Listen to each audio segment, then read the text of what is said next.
შინაგან საქმეთა სამინისტროს სასაზღვრო პოლიციის თანამშრომელმა კაპიტანმა ზურაბ ლუხოშვილმა ეგრეთ წოდებულ ჩაჯდომებში მსოფლიო რეკორდი დაამყარა. ღონისძიება საქართველოს კუდოს ფედერაციის მხარდაჭერით თბილისში ჩატარდა. რეკორდის მოსახსნელად სპორტსმენს 37 კილომდე წონის ზურგჩანთით წუთში სულ მცირე 43-ზე მეტი ჩაჯდომა უნდა შეესრულებინა.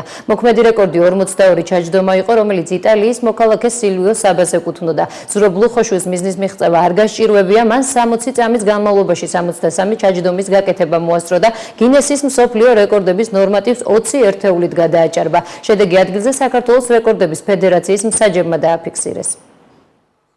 დღეს ჩავატარეთ სარეკორდო ღონისძიება ჩაჯდომებში 1 წუთის განმავლობაში დამატებითი ტვირთით. ზურაბ ლუხოშვილმა სასაზღვრო პოლიციის თანამშრომელმა დაამყარა მსოფლიო რეკორდი. მან 36.400 კილოგრამი ტვირთით შეასრულა 63 მოძრაობა 1 წუთში, რაც მნიშვნელოვნად დაჭარბებს არსებულ მსოფლიო რეკორდს და ახალი შედეგი დაფიქსირდა საქართველოს რეკორდების ფედერაციის მიერ. დაახლოებით ემზადებოდი 6 თვის მანძილზე.